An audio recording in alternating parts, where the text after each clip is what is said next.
Donald Trump's meeting yesterday with President Zelensky in the Oval Office was one of the darkest moments in our country's history. For the past 2 weeks, we have seen Donald Trump working himself up to this moment with subtle praise of Putin and not so subtle praise of Putin and attacks on Zelensky, all culminating with that moment. And Democrats have immediately snapped into action, as they should, in calling him out. But no one has done a better job doing so than Senator Bernie Sanders, who went off on Donald Trump and went public with one of the worst aspects of what he did yesterday. We're going to get into it all and check out that interview. But before we do, if I could quickly ask you to leave a like on this video, and if you haven't already and you enjoy our channel, to hit that subscribe button. It goes a long way, and it really does mean a lot to me. Now let's check out this full and incredibly impactful interview from Bernie Sanders. Putin kills his opponent's people. Putin does not allow dissent.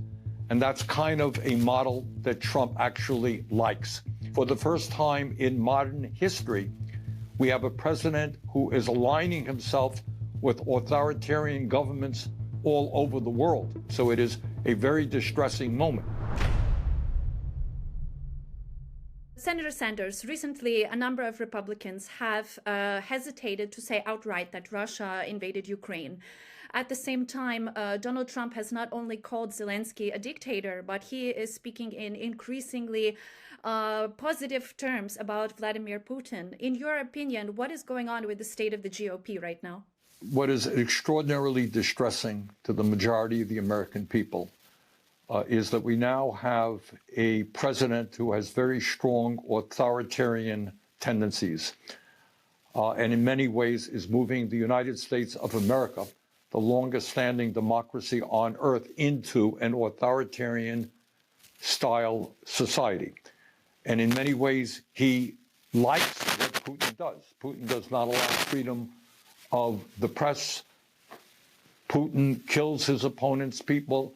Putin does not allow dissent. And that's kind of a model that Trump actually likes. So what the American people are seeing now is that for the first time in modern history, we have a president who is aligning himself with authoritarian governments all over the world, with not only Russia, but with Iran, with Belarus, rather than with democratic governments in Europe and in the Ukraine. So it is a very distressing moment. And in terms of the Republican Party, as part of that movement toward authoritarianism, you have people like Elon Musk, who is the richest guy in the world. And what he says to Republicans, if you don't do what the President of the United States wants you to do, we're going to spend unlimited amounts of money to defeat you. So you better get in line. And you have Republicans who know better. Obviously, everybody in America knows that Russia started this war. But you have Republicans who are just too afraid to speak up against Trump. It's a sad state of affairs. Let's imagine the worst case scenario where American foreign interests align with Russia's. How would that impact the lives of average Americans? Well, for a start, it would undermine what the United States of America has been about for 250 years. America is the longest standing democracy on earth. And for so many years, you know, it's not perfect. God knows American democracy is not perfect, and that our foreign policy over the years has had many, many flaws. But the truth is that all over the country, developing nations look to the United States, to our Constitution, to our Declaration of Independence, to our appreciation of human freedom and democracy, and say, you know, that makes sense. And now, for us to shift into alliances with authoritarian thugs and murderers like Putin, or the Saudi Arabian government, or other oligarchies, is something that is extremely distressing to the vast majority of American people. Do you think that history will look back favorably upon the past decade of military and humanitarian aid for Ukraine? I think what history will show is that a country was invaded by a large authoritarian nation with a powerful army who thought that he could conquer that nation in a few days. But that nation, Ukraine, fought back with extraordinary courage has suffered terribly as a result. Its European allies, democratic nations, have stood up to Putin and come to their aid. And up until now, the United States of America and the people of America have also supported Ukraine.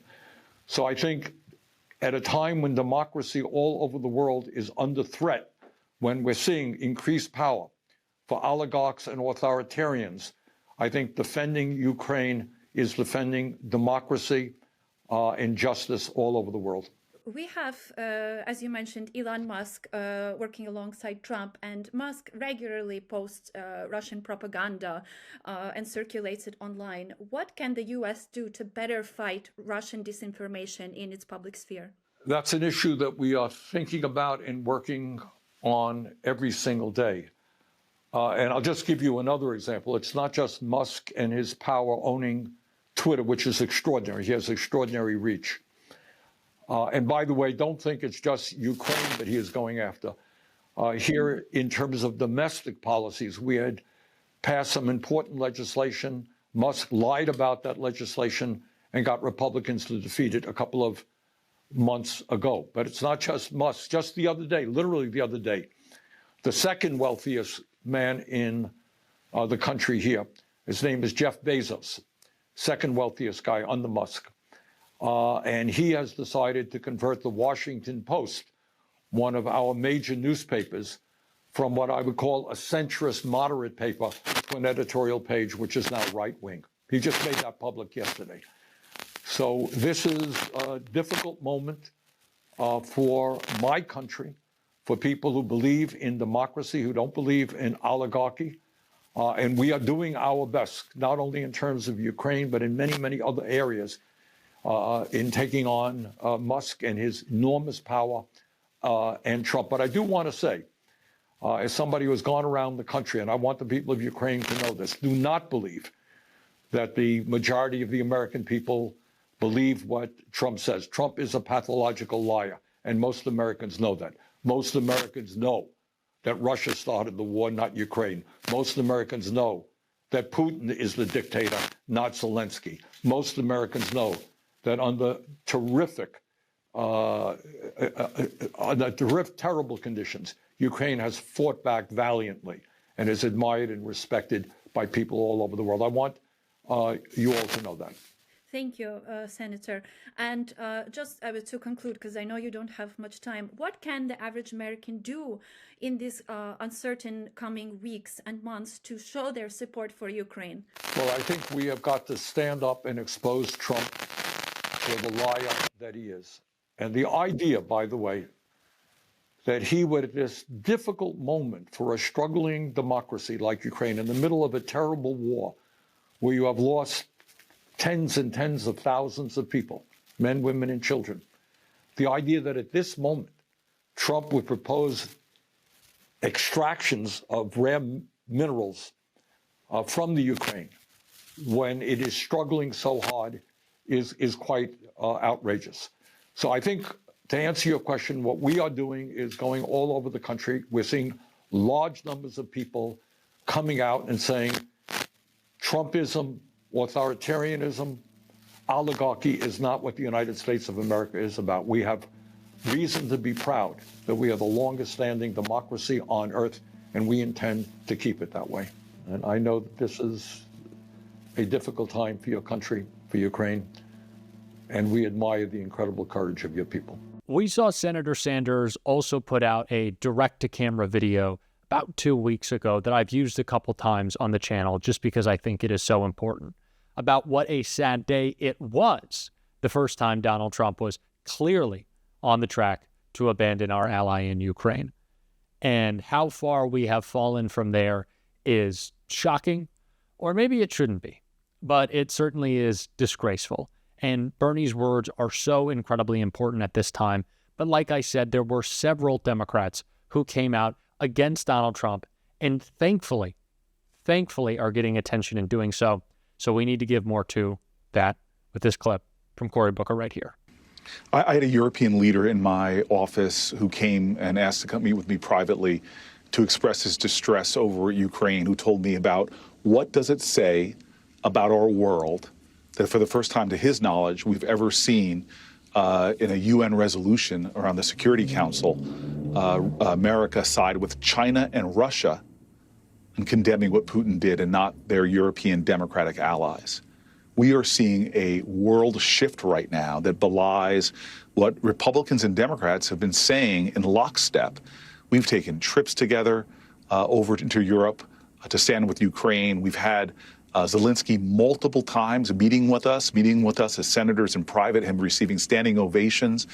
We had a joint session of Congress where he addressed us and we stood up, and people have said time and time again that this is a stand not just in defense of Ukraine, but defense of democracy. And if we lose in Ukraine, then authoritarian leaders around the world will be more emboldened, and America will be dragged into more and more conflicts defending democracy against autocracy and authoritarianism. So this is a significant moment and a significant shift in American history where we have our president who is taunting a world leader, lying about his approval ratings, lying about who started the war, lying about who is the dictator, accusing Zelensky of being a dictator, not the obvious one in Vladimir Putin, taunting him before he came in. This is the guy who was impeached once.